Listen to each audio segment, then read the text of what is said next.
Hello friends. पिछली class में हम लोग डिस्कस कर रहे थे रेजिडेंशियल स्टेटस या निवास स्थिति के बारे में। तो आज उसी चैप्टर को आगे कंटिन्यू करेंगे। पिछली क्लास को अगर हल्का सा रिकॉल करें तो सबसे पहले हमने दो वर्ड्स पे डिस्कशन किया, दो शब्दों को की। पहला शब्द हम लोग समझ रहे थे कि आखिर रेजिडेंस क्या होता है, दूसरा हमने पढ़ा कि सिटीजनशिप क्या होती है। हम लोगों ने पढ़ा कि जिस कंट्री से, जिस देश से आपका नेक्सस है, जिससे आपका कनेक्शन है, वहाँ के आप नागरिक या सिटीजन कहलाते हैं। सिटीजनशिप उस देश का कॉन्स्टिट्यूशन, उस देश का संविधान आपको दिलवाता है, या संविधान की शर्तों के हिसाब से सिटीजनशिप मिलती है। सिटीजनशिप में हम लोगों ने पढ़ा था कि किसी देश में बर्थ से, जन्म से, शादी करने से, वहाँ पे लंबे समय रहने से, उन कारणों से सिटीजनशिप दी जाती है। दूसरा था रेजिडेंट। रेजिडेंट का मतलब था आज के दिन आप रहते कहाँ पे हैं। हमने पढ़ा कि एक सिटीजन जिस देश का सिटीजन है उसी देश में रहे ऐसा ज़रूरी नहीं है।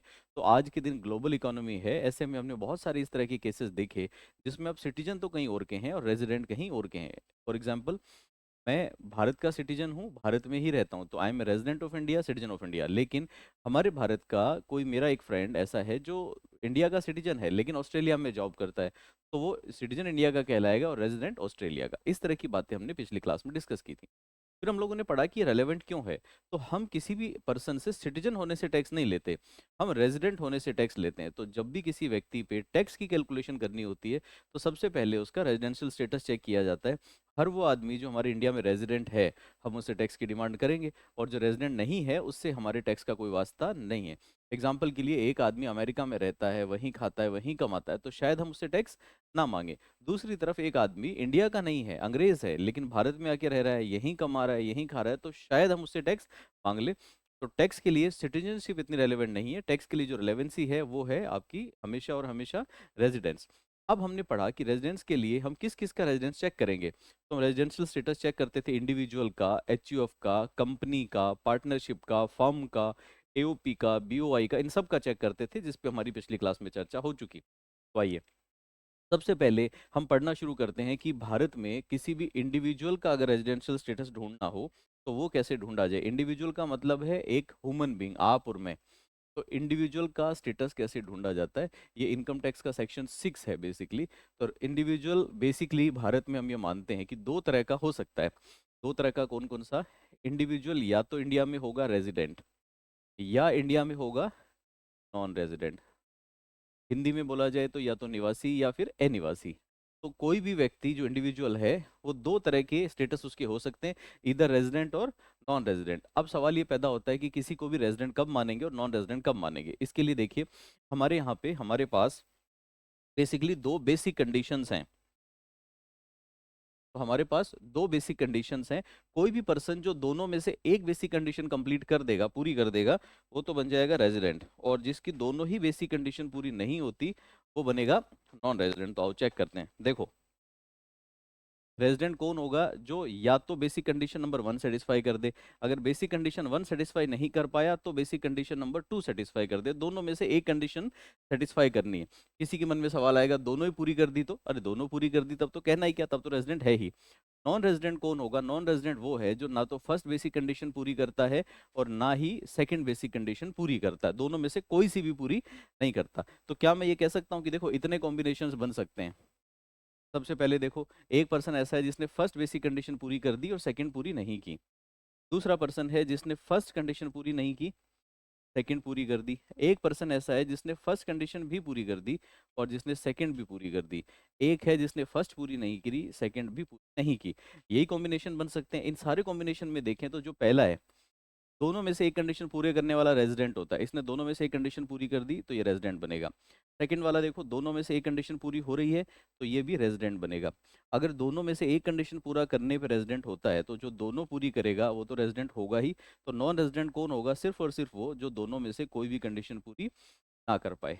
चलो, ये बात तो हमें पता चल गई कि इंडिविजुअल के लिए कैलकुलेशन कैसे होती है। तो देखो, अब कोई भी पर्सन इंडिविजुअल रेजिडेंट कब होगा? जब वो दो बेसिक कंडीशन में से कोई एक पूरी करे। तो आओ चेक करते हैं कि पहली बेसिक कंडीशन आखिर क्या है। तो पहली बेसिक कंडीशन होती है, if he has been in India for at least 182 days or more during the relevant previous year. इसका मतलब, जो आपका प्रीवियस ईयर चल रहा है जिसके अंदर आपको रेजिडेंशियल स्टेटस चेक करना है, उस रेलेवेंट प्रीवियस ईयर में वो पर्सन कम से कम 182 डेज इंडिया में रहा हो, या फिर उससे ज़्यादा रहा हो। इसका मतलब है, मान लो कि हम लोग 2023-24 के लिए कैलकुलेशन कर रहे हैं, तो हम लोग देखेंगे कि 2023-24 में जो 365 डेज होते हैं, इन 365 डेज में से वो इंडिया में कितने दिन रहा। अब इंडिया में रहने से मतलब होता है, चाहे वो भारत का हो कहीं और का हो, इंडिया आया यहाँ पे रहा, अगर उसका स्टे 182 दिन या इससे ज़्यादा हो गया, तब तो हम मानेंगे कि वो इंडिया में रेजिडेंट है। और अगर उसका स्टे 182 दिन नहीं हो पाया, इससे नीचे रह गया, तो वो इंडिया का रेजिडेंट नहीं माना जाएगा बाय वर्च्यू कंडीशन नंबर 1। ये पहली कंडीशन है। एग्जाम्पल दे के मैं बताता हूँ। जैसे एग्जाम्पल के लिए मान लो कि 23-24 प्रीवियस ईयर चल रहा है, और इस प्रीवियस ईयर में एक फॉरेन सिटीजन है, विदेशी है, भारत का नहीं है, जो आज से पहले कभी इंडिया में नहीं आया। अब वो पहली बार इंडिया में आता है, और इंडिया में आता है वो 1 जून को, तो 1 जून 2023, 1 जून 2023 को आता है। और फिर उसके बाद क्वेश्चन कहता है कि वो 31 दिसंबर 2023 तक भारत में था। अब आप बताओ कि उसका रेजिडेंशियल स्टेटस क्या होगा। तो ऐसे में हम चेक करेंगे कि उसका जो इंडिया में टोटल स्टे है वो कितना। तो सबसे पहले हमें क्या करना है, कैलकुलेट करना है his total stay in India, total stay in India. और वो भी कब करना है, during the relevant previous year 23-24 में। कैसे चेक करें, हम ये जानते हैं कि कोई भी प्रीवियस ईयर होता है वो अप्रैल से शुरू होता है, तो अप्रैल से शुरू कर दो। तो अप्रैल, मई, जून, जुलाई, अगस्त, सितंबर, अक्टूबर, नवंबर, दिसंबर, जनवरी, फरवरी एंड मार्च, यही 12 महीने होते हैं। तो मैंने सारे 12 मंथ लिख लिए। इन 12 मंथ्स में मैं जल्दी जल्दी देख लेता हूँ कि कब वो इंडिया आया और कितने दिन इंडिया में रहा। वो 1 जून को आया, और मैंने आपको बताया कि वो अपनी लाइफ में पहली बार इंडिया जून में ही आया है। इसका मतलब अप्रैल में 0 दिन इंडिया में था, मई में भी नहीं था। जून में अगर वो 1 जून को आ गया, तो जून में 30 डेज होते हैं, तो जून में 30 डेज इंडिया में रहा होगा, जुलाई में 31 डेज रहा होगा, अगस्त में 31 डेज रहा होगा, सितंबर में 30 डेज रहा होगा, अक्टूबर में 31 डेज रहा होगा, नवंबर के 30 डेज रहा होगा, और दिसंबर में भी वो 31 को गया। इसका मतलब दिसंबर में भी 31 दिन रहा। जनवरी में इंडिया में नहीं है, फरवरी में नहीं है, और मार्च में भी नहीं है। ये उसके स्टे हैं। इन सब का टोटल कर लेंगे, तो आप इनका टोटल कर लेते हैं। तो 1 2 3 4 5 6 7, 7 है तो 210 डेज तो ये हो गए, और 1 2 3 और 4 ये हो गया 214, 214 दिन। तो उसका इंडिया में टोटल स्टे हो गया 214 दिन। अब हमें देखना है कि वो रेजिडेंट है या नहीं। हमारी कंडीशन बड़ी सिंपल है, उसके प्रीवियस ईयर में 182 दिन या उससे ज़्यादा होने चाहिए। ये तो 182 डेज से बहुत ज़्यादा है, तो हमारा आंसर बनेगा कि ये जो भी भाई साहब हैं, ये इंडिया में इस रेलेवेंट प्रीवियस ईयर के अंदर रेजिडेंट कहलाएंगे। तो इस तरह से हम इंडिविजुअल के लिए ये कंडीशंस चेक करते हैं। तो आओ फिर से देखें। कोई भी इंडिविजुअल रेजिडेंट तब बनेगा जब वो फर्स्ट बेसिक कंडीशन या सेकंड बेसिक कंडीशन दोनों में से कोई एक पूरी करे। फर्स्ट बेसिक कंडीशन क्या थी, रेलेवेंट प्रीवियस ईयर में 182 डेज और मोर। और इम्पोर्टेंट बात है, ये चेक करना रेलेवेंट प्रीवियस ईयर। अब मान लो कि कोई पर्सन ऐसा है जो 182 क्रॉस कर गया, वो तो रेजिडेंट हो गया, लेकिन हर बार तो ऐसा नहीं होगा। कोई ऐसा पर्सन हो सकता है जो 182 दिन से इंडिया में रहा, कम रहा। तो सवाल ये पैदा होता है कि जो 182 डेज से कम इंडिया में रहा, क्या कभी भी वो इंडिया का रेजिडेंट नहीं माना जाएगा? नहीं, उसको भी हम इंडिया में रेजिडेंट मान सकते हैं, क्योंकि सेकंड कंडीशन उसके लिए थोड़ी डिफरेंट है। तो जिसकी फर्स्ट कंडीशन पूरी नहीं होती, उसके लिए हम सेकंड कंडीशन चेक करते हैं। मैं दोनों को और से कनेक्ट कर रहा हूँ, और का मतलब है या तो ये कंडीशन या ये कंडीशन।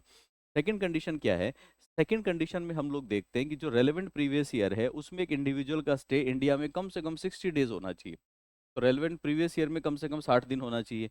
लेकिन इसके साथ साथ प्लस इससे जो जस्ट पहले के 4 प्रीवियस ईयर हैं, जस्ट प्रिसीडिंग 4 प्रीवियस ईयर्स हैं, उसमें उसका स्टे 365 डेज होना चाहिए। ये बात कुछ कम पल्ले पड़ी। दोबारा देखो, मान लो कि रेलेवेंट प्रीवियस ईयर चल रहा है 23-24, तो मैंने नाम दे दिया रेलेवेंट प्रीवियस ईयर है। तो इसमें हमें किसी भी इंडिविजुअल का स्टे इंडिया में 60 दिन या इससे ज़्यादा चाहिए, 60 डेज से ज़्यादा होना चाहिए। सपोज कर लो कि 65 डेज था, चलो ये तो पूरा हो गया।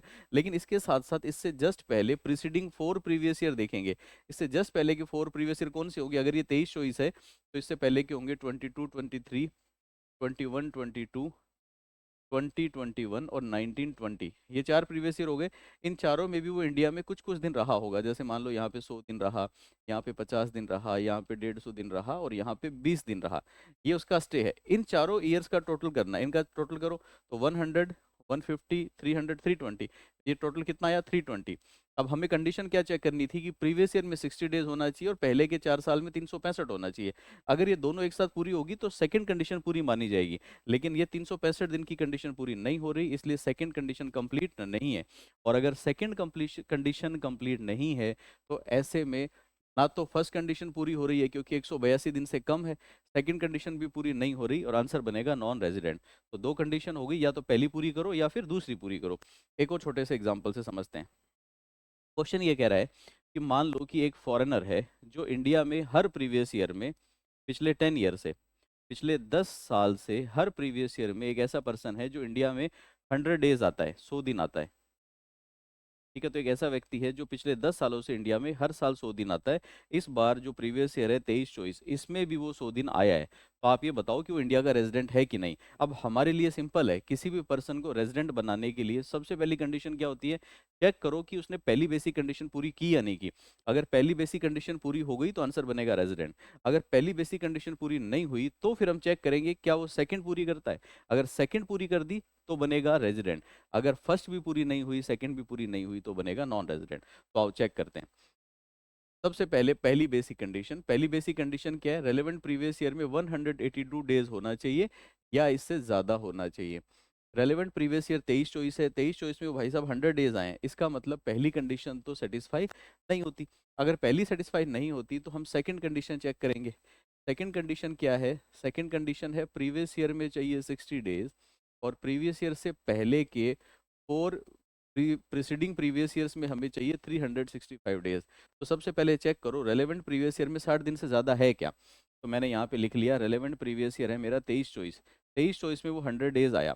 अगर वो 100 आया तो ये 60 से ज़्यादा है, मतलब ये बात तो पूरी होती है मेरी।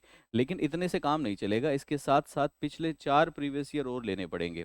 और इन चारों प्रीवियस ईयर के अंदर हमें देखना है कि ये चारों प्रीवियस ईयर में उसका स्टे कितना कितना। तो 23-24 से पहले देखो, 23-24 से पहले 22-23, 22-23 से पहले 21-22, 21-22 से पहले 20-21, 20-21 से पहले 19-20, ये चार प्रीवियस ईयर ले लिए मैंने।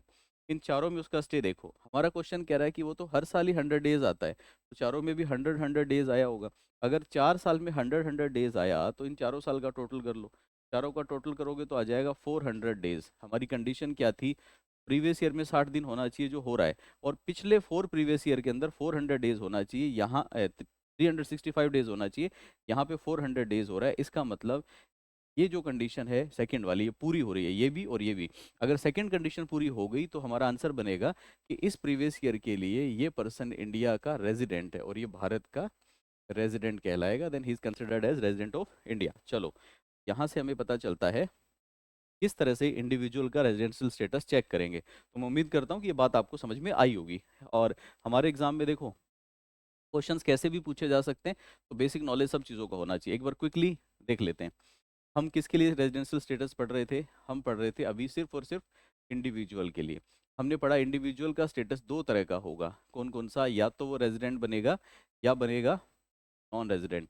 इंडिविजुअल रेजिडेंट कब बनेगा, जब वो 1 और 2 इनमें से एक कंडीशन पूरी करे। फर्स्ट कंडीशन कौन सी, प्रीवियस ईयर में 182 डेज, ये पूरी नहीं होती तो सेकंड चेक करो। सेकंड क्या थी, 60 days in the previous year and 365 days in the 4 preceding previous years. चलो, अब अगर मान लो कि इंडिविजुअल का स्टेटस नॉन रेजिडेंट आ गया, मतलब उसने फर्स्ट और सेकंड कोई सी कंडीशन पूरी नहीं की।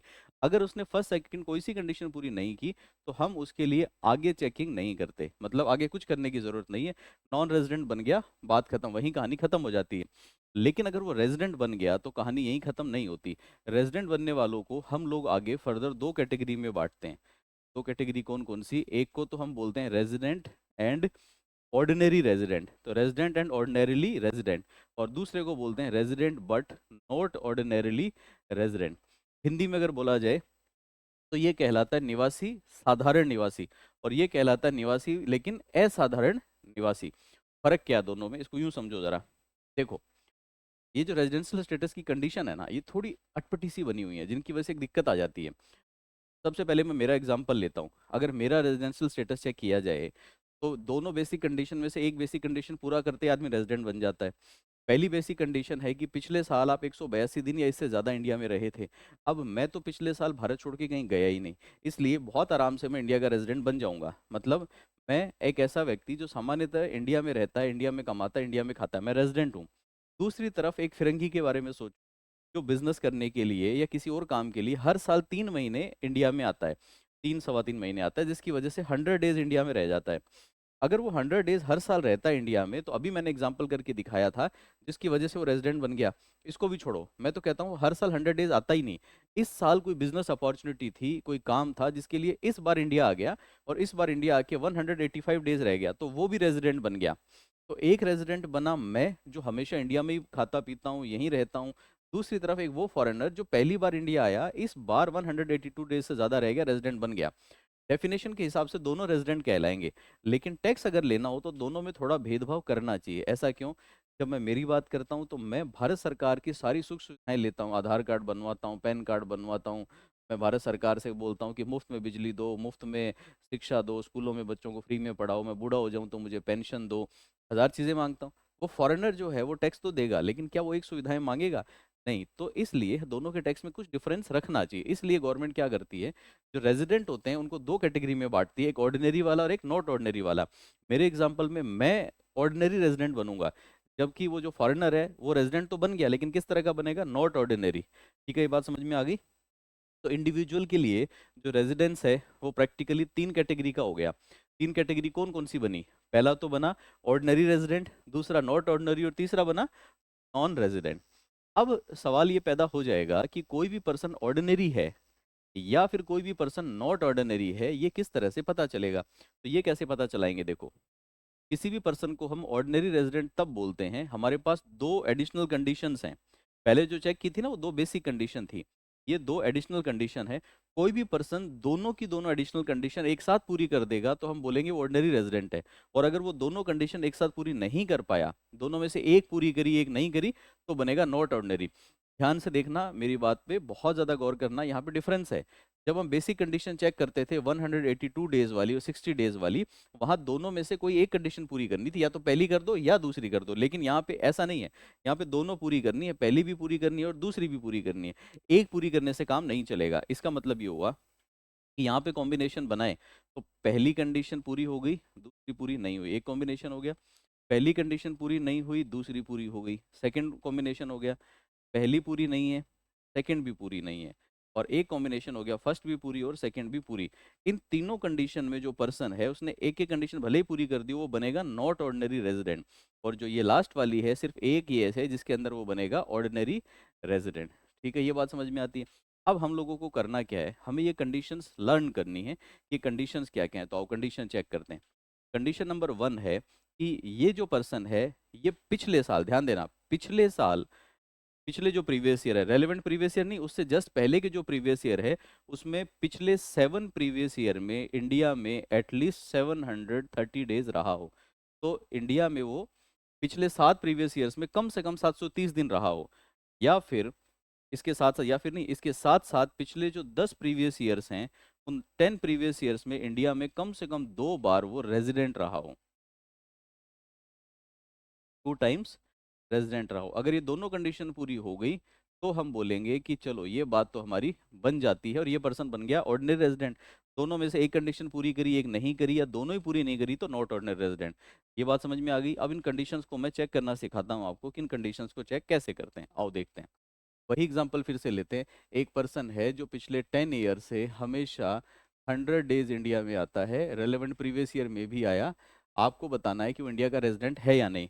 तो सबसे पहले क्वेश्चन में बेहद ज़रूरी है रेलेवेंट प्रीवियस ईयर लेना। हम जो भी कैलकुलेशन करेंगे वो करेंगे रेलेवेंट प्रीवियस ईयर के लिए। तो रेलेवेंट प्रीवियस ईयर है हमारा 2023-24। सबसे पहले हमें देखना होता है कि किसी भी पर्सन का रेलेवेंट प्रीवियस ईयर में स्टे इन इंडिया कितना था। तो हमने देखा stay in India in relevant previous year, हर साल 100 डेज आता है, तो यहाँ भी कितना हो गया? 100 डेज हो गया। फिर चेक करो, first basic condition, basic condition number one. Basic condition number one कौन सी है? आपको याद होगा, बेसिक कंडीशन नंबर वन है 182 डेज वाली, ये तो पूरी नहीं हो रही, कोई दिन रहा। तो सेकंड कंडीशन चेक करो, सेकंड कंडीशन कौन सी है? 60 days plus 365 days. Previous year में 60 डेज है, और प्रीवियस ईयर से जस्ट पहले के जो 4 साल हैं उनके अंदर चाहिए कितना? 365। ये हर साल 100 दिन आता है, तो 4 साल में 400 आएगा, तो 365 भी पूरा हो जाता है। तो ये कंडीशन पूरी हो गई। जैसे ही ये कंडीशन पूरी हुई तो ये पर्सन बन गया रेजिडेंट इन इंडिया। अब इधर देखो, अगर वो नॉन रेजिडेंट बनता तो आगे कोई चेकिंग नहीं करनी थी, लेकिन वो तो रेजिडेंट बना। रेजिडेंट बना तो आगे चेक करना पड़ेगा ऑर्डिनरी है या नॉट ऑर्डिनरी। तो क्योंकि वो रेजिडेंट बना, आगे चेक करेंगे। अब आगे चेक करने के लिए क्या चाहिए? आगे चेक करने के लिए पहली कंडीशन है कि वो 10 प्रीसीडिंग प्रीवियस ईयर में से कम 2 टाइम्स, कम से कम 2 बार भारत में नागरिक रहा, भारत में सिटीजन रेजिडेंट रहा हो। तो 2 टाइम्स रेजिडेंट चाहिए। और इसके साथ साथ सेकंड कंडीशन भी चेक करनी है। सेकंड कंडीशन चेक करनी है कि पिछले 7 प्रीवियस ईयर्स में उसका स्टे इंडिया में कम से कम 730 डेज का होगा। तो आओ चेक करते हैं। पहली कंडीशन को देखते हैं कि फर्स्ट कंडीशन ये वाली पूरी हो रही है कि नहीं हो रही। देखो, इसके लिए पिछले 10 प्रीवियस ईयर चाहिए। तो अगर ये 23 चॉइस है तो इससे पहले के 10 प्रीवियस ईयर में ले लेता हूँ। 1, 2, 3, 4, 5, 6, 7, 8, 9 और 10। 23 चॉइस से पहले जो 10 साल लिए मैंने, हर साल वो इंडिया में 100 दिन आता था। तो हर साल 100 days, 100 days, 100 days, 100 days, 100 days ऐसे आता था। हमें देखना है कि क्या इन 10 ईयर्स में वो कभी भी 2 बार इंडिया का रेजिडेंट रहा था क्या। कैसे पता चलेगा? इस ईयर को उठाओ, इसके लिए चेक करो क्या यहाँ पे बेसिक कंडीशन पूरी की थी क्या उसने। पहली बेसिक कंडीशन है कि पिछले साल वो 182, मतलब करंट प्रीवियस ईयर में 182 दिन रहा हो। तो ये कंडीशन तो पूरी नहीं हो रही। ये पूरी नहीं हो रही तो सेकंड चेक करते हैं। सेकंड कौन सी है? जिस प्रीवियस ईयर के लिए चेक कर रहे हो उसमें चाहिए होता है हमें 60, तो यहाँ पे 60 है। और इससे जस्ट पहले के 4 ईयर्स ये रहे, इनमें चाहिए 350, 365, इसमें कितना है इसका 400, 365 से ऊपर है, ये कंडीशन पूरी हो गई। जैसे ये पूरी हुई तो फर्स्ट ईयर में वो कहलाएगा इंडिया का रेजिडेंट। इसका मतलब अगर इस फर्स्ट ईयर को देखें तो यहाँ पे वो पर्सन इंडिया का रेजिडेंट बन रहा है। फिर इस सेकेंड ईयर को चेक करो। सेकेंड ईयर में देखेंगे तो सेकेंड ईयर में देखो, क्या 182 दिन की कंडीशन पूरी हो रही है क्या? नहीं हो रही। तो चेक करो कि क्या 60 प्लस 365 की कंडीशन पूरी हो रही है। बिल्कुल हो रही है, ये 60 दिन से ज़्यादा है। यहाँ 60 दिन चेक कर रहे हो तो इसके पहले के 4 ईयर्स ये वाले लो, इनमें 365 चेक करो, ये भी पूरी हो रही है, ये पूरी हो रही है। तो इस ईयर में भी ये क्या बन गया? रेजिडेंट। आगे चेक करने की नीड ही नहीं है। क्यों नहीं है? क्योंकि हमें तो 10 ईयर्स में से 2 बार रेजिडेंट चाहिए। ये तो बहुत आराम से दोनों बार रेजिडेंट हो रहा है। इसका मतलब 10 साल में से 2 बार रेजिडेंट वाली कंडीशन पूरी हो जाती है। अब अगर ये कंडीशन पूरी हो जाती है तो एक कंडीशन और चेक करनी है। वो क्या है? पिछले 7 ईयर्स में उसका स्टे इंडिया में कम से कम 730 दिन होना चाहिए। तो पिछले 7 ईयर्स ले लेते हैं, 1, 2, 3, 4, 5, 6 और 7। हर साल 100 डेज उसका स्टे था। हर साल 100 डेज। अगर हर साल 100 डेज था तो पिछले 7 साल का टोटल कर लो। पिछले 7 साल का टोटल करेंगे तो एक साल में 100 दिन, 7 साल में 700 दिन, तो उसका स्टे इंडिया में बनेगा 700 डेज। अगर उसका स्टे 700 डेज है, हमें चाहिए कम से कम 730। इसका मतलब ये 730 वाली कंडीशन पूरी नहीं हो रही। अगर 730 दिन वाली कंडीशन पूरी नहीं हो रही तो चेक करो, एडिशनल कंडीशन नंबर 1 सेटिस्फाइड है, सेकंड सेटिस्फाइड नहीं है। हमें दोनों एक साथ पूरी करनी है। क्योंकि ये पर्सन दोनों कंडीशन एक साथ पूरी नहीं कर रहा, इसलिए बनेगा नॉट ऑर्डिनरी रेजिडेंट। इसलिए हम इसके लिए वर्ड यूज करेंगे कि ये पर्सन इंडिया में रेजिडेंट तो है, बट इंडिया में रेजिडेंट तो है बट नॉट ऑर्डिनरी रेजिडेंट है। तो हमारा आंसर बनेगा resident but not ordinary resident. तो इसी क्वेश्चन को आप एक बार अपने आप से घर में दोहराओ। अपने आप से बैठ के खुद से करके देखो। एक बार खुद से करोगे तो आपको और बेटर समझ में आ जाएगा। एक और ऐसा एग्जांपल मैं आपको और करके दिखा देता हूँ। एक क्वेश्चन में और करके दिखाऊंगा तो आपको बेहतर लगना शुरू हो जाएगा। तो देखो, मान लो कि एक पर्सन ऐसा है जो हर प्रीवियस ईयर में इंडिया में एक 110 दिन आता है। तो एक ऐसा पर्सन है जो इंडिया में हर ईयर में 110 दिन आता है और पिछले कई सालों से 10-15 साल से आ रहा है। हमें चेक करना है कि वो इंडिया का रेजिडेंट है या इंडिया का रेजिडेंट नहीं है, मतलब रेजिडेंट है या नॉन रेजिडेंट, ये हमें चेक करना है। कैसे चेक करेंगे? सबसे पहले तो चेक करना है रेजिडेंट है या नॉन रेजिडेंट। कैसे चेक करो? पहली बेसिक कंडीशन चेक करो, पिछले साल में 182 दिन होना चाहिए। अगर प्रीवियस ईयर 23 चॉइस है तो 23 चॉइस में वो 182 दिन इंडिया में होना चाहिए, जो नहीं है, 110 दिन है, इसलिए फर्स्ट कंडीशन पूरी नहीं होती। जिसके लिए फर्स्ट कंडीशन पूरी नहीं होती उसके लिए हम सेकंड कंडीशन चेक करते हैं। सेकंड कंडीशन चेक करो। सेकंड कंडीशन कहती है कि प्रीवियस ईयर में कम से कम 60 डेज होना चाहिए। अगर प्रीवियस ईयर में 60 डेज है तो आगे और चेक करना पड़ेगा। प्रीवियस ईयर में हर साल 110 दिन आता है, हमें 60 चाहिए, 60 से ज़्यादा, इसका मतलब ये कंडीशन पूरी हो रही है। अगर ये पूरी हो रही है तो इससे पिछले 4 प्रीवियस ईयर्स के अंदर उसका स्टे इंडिया में 365 दिन चाहिए। वो हर साल 110 दिन आता था, 4 साल के अंदर आया होगा 440। अगर 4 साल में 440 आया होगा तो 365 से ज़्यादा है। इसका मतलब ये कंडीशन पूरी हो गई। प्रीवियस ईयर में 60 दिन, 4 साल में 365 दिन। जैसे ही इन दोनों बेसिक कंडीशन में से कोई भी एक पूरी होती है, पूरी होते ही वो कहलाएगा इंडिया का resident, then he is now resident of India, तो भारत का रेजिडेंट बन गया। तो पहला जवाब तो इसका बन गया कि ये रेजिडेंट है। अब हम लोगों ने पढ़ा था कि किसी भी पर्सन के दो रेजिडेंशियल स्टेटस हो सकते हैं, या तो रेजिडेंट या फिर नॉन रेजिडेंट। अगर नॉन रेजिडेंट बनता है तो आगे कोई चेकिंग नहीं करते, लेकिन रेजिडेंट बनता है तो आगे हम चेक करते हैं कि वो रेजिडेंट ऑर्डिनरी है या फिर नॉट ऑर्डिनरी है, ये चेक करना है। ये कैसे पता चलेगा? इसके लिए हमें दो कंडीशन सेटिस्फाई करनी पड़ेंगी, और दोनों एक साथ, पहली और दूसरी, दोनों को प्लस लगा देता हूँ, दोनों एक साथ पूरी करनी है। क्या कंडीशन है? पहली कंडीशन है कि पिछले 10 प्रीवियस ईयर में कम से कम 2 टाइम्स इंडिया का रेजिडेंट होना चाहिए। 2 टाइम रेजिडेंट, चलो एक तो ये चेक करनी है। और सिर्फ इसी से काम नहीं चलेगा, साथ में सेकंड भी चेक करनी है। पिछले 7 प्रीवियस ईयर्स में वो इंडिया में कम से कम 730 डेज, 730 दिन होना चाहिए। अगर ये दोनों शर्तें पूरी हो गई तो हम बोलेंगे वो ऑर्डिनरी है। रेजिडेंट तो ऑलरेडी बन गया, अब तो ऑर्डिनरी नॉट ऑर्डिनरी का क्वेश्चन है। और अगर दोनों एक साथ पूरी नहीं हो पाई, या एक हो गई दूसरी नहीं हुई, तो हम बोलेंगे नॉट ऑर्डिनरी है। अब चेक कर लो, देखो पिछले 10 प्रीवियस ईयर लेते हैं। 1 2 4 5 6 7 8 9 और 10। हर साल वो 110 डेज इंडिया में आता था। 110 दिन, 110 दिन, 110 दिन, 110 दिन, 10, 110 और 110। इनमें से हमें 2 बार वो इंडिया का रेजिडेंट चाहिए, सिर्फ 2 बार। तो पहले से चेक करना शुरू करो। पहले साल 110 दिन था। कोई भी पर्सन किसी भी ईयर में रेजिडेंट था या नहीं, ये कैसे पता चलता है? इसके लिए हमें चेक करना पड़ता है क्या उसने बेसिक कंडीशन सेटिस्फाई की या नहीं की। तो पहली बेसिक कंडीशन होती है 182 डेज वाली। चेक करो क्या प्रीवियस ईयर में वो 182 दिन था क्या भारत में? नहीं। इसका मतलब पहली बेसिक कंडीशन तो पूरी नहीं हो रही। जिसकी पहली बेसिक कंडीशन पूरी नहीं होती उसकी हम सेकंड बेसिक कंडीशन चेक करते हैं। सेकंड बेसिक कंडीशन कहती है पिछले साल वो 60 दिन से ज़्यादा होना चाहिए। तो यहाँ पे 60 दिन से ज़्यादा तो है। इसके साथ साथ इसके पहले के जो 4 प्रीवियस ईयर हैं उनके अंदर 365 डेज होना चाहिए। जिस ईयर के लिए हम चेक करते हैं उससे जस्ट पहले वाले 4 प्रीवियस ईयर देखो, इनके अंदर कम से कम 365 चाहिए। ये हर साल 110 दिन आता है, 4 से मल्टीप्लाई करेंगे तो 440 डेज आते हैं। इसका स्टे 365 से ज़्यादा है। इसका मतलब इस साल में ये इंडिया का रेजिडेंट बन गया। यहाँ पे इस साल के लिए बन जाएगा इंडिया का रेजिडेंट। एक साल चेक हो गया, लेकिन हमें एक साल नहीं, हमें तो कम से कम 2 बार चाहिए। तो second condition, second year check कर लो। इस साल में 182 दिन की शर्त पूरी हो रही है क्या? नहीं। क्या इस ईयर में 60 + 365 की कंडीशन पूरी हो जाएगी? जी हो जाएगी। कैसे? यहाँ पे 60 डेज चाहिए, वो तो है। इसके पहले के 4, अब की बार ये वाले देखेंगे, इनके अंदर 365 चाहिए, वो भी है। अगर हो गया तो इस साल में भी ये रेजिडेंट बन गया। मुझे पिछले 10 साल में 2 बार रेजिडेंट चाहिए होता है। बहुत आराम से वो इन्हीं 2 ईयर में ही रेजिडेंट बन गया। अगर वो 2 ईयर में रेजिडेंट बन गया तो ये कंडीशन तो मेरी पूरी हो गई। लेकिन इससे काम नहीं चलता, साथ में सेकंड कंडीशन भी पूरी करनी पड़ेगी। सेकंड कंडीशन है 7 साल में 730 दिन। अब यहाँ से 7 साल लेने, तो पहले हमने 10 लिए थे ना, 3 हटा देते हैं। 7 ईयर्स लेने हैं। इन 7 ईयर्स में उसका स्टे इंडिया में कम से कम 730 दिन होना चाहिए। इसका 7 साल में बराबर बराबर स्टे है। तो हर साल का जो स्टे है वो 110 दिन है। 7 से मल्टीप्लाई कर देंगे। 7 से मल्टीप्लाई करने पे आएगा 770 दिन। हमें चाहिए 730 दिन। 730 दिन से ज़्यादा है, इसका मतलब सेकंड कंडीशन भी पूरी हो जाती है। अब इसकी फर्स्ट कंडीशन भी पूरी और सेकंड भी पूरी। इसका मतलब ये रेजिडेंट तो था ही, ये कौन सा बन गया? Ordinary resident.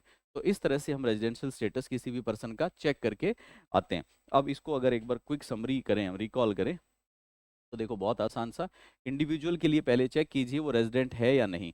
रेजिडेंट है या नहीं वो कैसे पता चलेगा? दो बेसिक कंडीशन में से कोई एक चेक कर लो। पहली है प्रीवियस ईयर में 182 डेज या मोर। अगर ये पूरी नहीं होती तो दूसरी कंडीशन है प्रीवियस ईयर में 60 डेज और पिछले 4 प्रीवियस ईयर में 365 डेज। इनमें से कोई एक पूरी करो, रेजिडेंट बन गया। रेजिडेंट बना तो आगे दो तरह की कैटेगरी बनेगी उसकी, या तो ROR, resident but ordinary resident, या फिर resident but not ordinary resident. ये कैसे पता चलेगा? दो बेसिक कंडीशन चेक करो। दो बेसिक कंडीशन है पिछले 10 प्रीवियस ईयर में, मतलब रेलेवेंट प्रीवियस ईयर को छोड़ के उसके पहले के 10 प्रीवियस ईयर में हमें चाहिए वो इंडिया में 2 टाइम्स रेजिडेंट, टाइम्स रेजिडेंट। और पिछले 7 प्रीसीडिंग प्रीवियस ईयर्स में हमें चाहिए 730 डेज इन इंडिया। अगर ये दोनों पूरी हो गई तो हम बोलेंगे ऑर्डिनरी रेजिडेंट, दोनों में से कोई एक पूरी हुई या फिर दोनों पूरी नहीं हुई तो नॉट ऑर्डिनरी रेजिडेंट। लेकिन अगर ये भाई साहब नॉन रेजिडेंट हैं तो इनके लिए कोई फर्दर चेकिंग की नीड नहीं है। नॉन रेजिडेंट का स्टेटस सिर्फ नॉन रेजिडेंट होता है, बाकी कुछ चेक ही नहीं करना होता। तो आओ एक बार जरा इसको चेक कर लेते हैं नोट से। तो ये तो देखो, इनकम टैक्स क्या होता है, डायरेक्ट टैक्स क्या है, इनडायरेक्ट टैक्स क्या है, टैक्स चार्ज करने की पावर कहाँ पे गिवन है, ये सब हम पहले ही पढ़ चुके थे। हम रेजिडेंशियल स्टेटस पढ़ रहे थे, तो यहाँ से एक बार चेक कर लेते हैं। Residential status of individual, he will be resident if he satisfy any one of the following condition. Important है एनी वन, एनी वन का मतलब कोई एक कंडीशन पूरी करनी है। चेक करो कंडीशन क्या है। He has been in India during the previous year, या during the relevant previous year कर लो, during the relevant previous year for total period of 182 days, पिछले प्रीवियस ईयर में 182 दिन या उससे ज़्यादा इंडिया में रहा हो। और बहुत अहम है, सबसे इंपॉर्टेंट ये और वर्ड है, और का मतलब दोनों में से एक कंडीशन। और he has been in India for at least 365 days during 4 immediately preceding previous years, या फिर इसके पिछले 4 साल में वो इंडिया में कम से कम 365 दिन इंडिया में रहा हो, और उसके साथ साथ प्रीवियस ईयर में वो कम से कम 60 डेज रहा हो, 60 + 365 की कंडीशन। तो ये दोनों में से एक पूरी कर दो। अब यहाँ पे कुछ बेसिक बेसिक बातें, कभी कभी ऐसे सिनेरियो देखने को मिलेंगे कि एक पर्सन इंडिया में रह रहा था, इंडिया में रहा वो मान लो 180 दिन, फिर उसके बाद इंडिया के जहाज में बैठ गया, इंडिया से बाहर जाने के लिए शिप में बैठ गया, और शिप में बैठा हुआ है। तो सवाल ये पैदा होता है कि भारत का जो लैंड एरिया वो छोड़ दिया उसने, वो शिप में है, एरोप्लेन में है, तो क्या वो जो शिप में रहा 2 दिन, उसको हम इंडिया में जोड़ेंगे? नहीं जोड़े। अगर हम इंडिया में ऐड करेंगे तो 182 डेज हो जाएगा, रेजिडेंट बनेगा। इसके लिए सिंपल सा रूल है, जब हम इंडिया पढ़ते हैं तो हमारे इनकम टैक्स में सेक्शन 2 में इंडिया की डेफिनेशन गिवन है। इंडिया की डेफिनेशन कहती है कि इंडिया में, इंडिया का जो लैंड एरिया है वो तो है ही, इसके साथ में इंडिया के चारों तरफ जो, इंडिया के 3 तरफ जो टेरिटोरियल वाटर है, टेरिटोरियल वाटर को हिंदी में बोलते हैं सीमावर्ती जल, पानी से घिरा हुआ ना भारत, तो जो टेरिटोरियल वाटर है वो भी इंडिया का माना जाता है। तो अगर आपने इंडिया का टेरिटोरियल वाटर नहीं छोड़ा, शिप में हो लेकिन टेरिटोरियल वाटर में हो, तो इंडिया का हिस्सा है, आपका स्टे इंडिया में काउंट होगा। ऐसे ही अगर कोई पर्सन इंडिया के ऊपर स्काई में है, इंडिया में ही मानेंगे हम उसको। सिमिलरली मान लो कि एक पर्सन ऐसा है जो इंडिया तो आ गया, इंडिया में 182 दिन से ज़्यादा रहा, लेकिन इंडिया में एक जगह नहीं रहा। मतलब पहले आया दिल्ली, दिल्ली से चला गया, 30 दिन दिल्ली में रहा, फिर 15-20 दिन मुंबई चला गया, वहाँ से कोलकाता चला गया, वहाँ से भोपाल चला गया, वहाँ से हैदराबाद चला गया, कहीं और चला गया। तो वो बार बार इधर उधर घूमता रहा। हमें इस बात से कोई फर्क नहीं पड़ता, हम तो उसका जो टोटल स्टे है ना इंडिया में, वो देखेंगे, भले वो जम्मू कश्मीर रहा हो, लद्दाख रहा हो, गोवा रहा हो, कहीं भी रहा हो। तो इसका मतलब है इंडिया में मल्टीपल जगह पे रहने से कोई फर्क नहीं पड़ता। तीसरी चीज़ है, एक पर्सन फॉरेनर है, इंडिया आया, 20 दिन रुका और चला गया, फिर वापस आया कुछ दिन बाद, 1 महीने रुका फिर चला गया, फिर दोबारा वापस आया, अब की बार 1.5 महीने रुका फिर चला गया, फिर आया 5 दिन रुका फिर चला गया। मतलब ये एक ऐसा पर्सन है जो फ्रिक्वेंटली इंडिया आ रहा है और इंडिया जा रहा है। तो क्या इसके लिए भी हम 182 डेज चेक करेंगे? बिल्कुल करेंगे। हमें इस बात से कोई फर्क नहीं पड़ता कि वो कितनी बार आया, कितनी बार गया। जब जब वो भारत में आया, जितने दिन रुका, उन सारे स्टे को टोटल कर लेंगे, और टोटल अगर 182 डेज पार कर रहा है तो हम उसको रेजिडेंट डिक्लेयर कर देंगे। इसका मतलब इंडिया में एक ही जगह रहना जरूरी नहीं है, और इंडिया में कॉन्टिन्यूसली लगातार रहना भी जरूरी नहीं है। आप अप एंड डाउन कर सकते हो, इन आउट मूवमेंट कर सकते हो। इसके अलावा आपकी फैमिली का रेजिडेंशियल स्टेटस क्या है, इससे आपके स्टेटस पे कोई फर्क नहीं पड़ता। मतलब जब मेरा स्टेटस चेक होगा तो मेरी फैमिली का रेजिडेंशियल स्टेटस क्या है वो मायने नहीं रखता। ऐसा हो सकता है कि मेरी पूरी फैमिली इंडिया में रेजिडेंट है और मैं नॉन रेजिडेंट हूँ, ऐसा हो सकता है कि मेरी पूरी फैमिली नॉन रेजिडेंट है और मैं रेजिडेंट हूँ। उदाहरण के लिए, फॉर एग्जाम्पल देखो, मान लो कि मैं एक फॉरेनर हूँ, मेरे सारे घर वाले अमेरिका में रहते हैं, यूनाइटेड स्टेट्स में रहते हैं। अगर वो यूएस में रहते हैं तो सब इंडिया में नॉन रेजिडेंट है, इंडिया आए भी नहीं एक भी दिन, तो एक भी दिन नहीं आए तो वो तो 100% नॉन रेजिडेंट है। लेकिन मैं अकेला आया और 182 दिन इंडिया में रह गया, तो मैं रेजिडेंट बन जाऊंगा। तो फैमिली के नॉन रेजिडेंट होते हुए भी मैं रेजिडेंट बन गया। सिमिलरली उल्टा भी तो हो सकता है, मेरी पूरी फैमिली इंडिया में रहती है इसलिए सब के सब रेजिडेंट हैं, लेकिन मैं जॉब के लिए कनाडा में चला गया और मैं पिछले पूरे साल कनाडा रहा, इंडिया में 5 ही दिन आया। तो मेरी फर्स्ट सेकंड कोई सी कंडीशन पूरी नहीं होगी, नहीं होने की वजह से मैं भी बन जाऊंगा नॉन रेजिडेंट। तो फैमिली का और एक इंडिविजुअल का स्टेटस अलग अलग होता है। इसके अलावा हस्बैंड वाइफ का स्टेटस भी अलग हो सकता है, हस्बैंड रेजिडेंट है, वाइफ नॉन रेजिडेंट है, पॉसिबल है। इन सब के अलावा जब हम रेजिडेंशियल स्टेटस चेक करते हैं तो आपका रेजिडेंशियल स्टेटस हर ईयर के लिए अलग अलग कैलकुलेट होता है। पिछले साल आपका रेजिडेंशियल स्टेटस क्या था और इस बार क्या है, दोनों इररिलेवेंट बातें हैं। हो सकता है कि मैं पिछले 25 साल से इंडिया में पैदा हुआ पला बड़ा, तो मान लो 25-30 साल से इंडिया में हूँ मैं हर साल इंडिया में 365 दिन रहा, भारत छोड़ के गया ही नहीं, तो मैं हर साल इंडिया में रेजिडेंट ही था। लेकिन इस साल जैसे ही फाइनेंशियल ईयर शुरू होता है, मैं तभी इंडिया से बाहर चला गया और इंडिया में 5 दिन भी नहीं आया, तो इस साल मैं नॉन रेजिडेंट बन जाऊंगा। इसका मतलब हर प्रीवियस ईयर के लिए रेजिडेंशियल स्टेटस अलग अलग चेक होता है। मेरे पिछले स्टेटस का इस स्टेटस पे कोई बहुत ज़्यादा फर्क नहीं पड़ता। तो ये कुछ बेसिक बेसिक बातें हैं।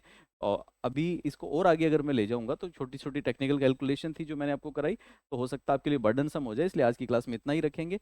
बाकी हम लोग कंटिन्यू करेंगे इसको नेक्स्ट सेशन में। तब तक के लिए आप रिवाइज कर लीजिए सो दैट आगे की बातें आपको, एडवांस बातें जो हैं वो इजीली समझ में आए। मिलते हैं नेक्स्ट टॉपिक के साथ में या इसी टॉपिक के एक्सटेंशन में। Thanks a lot.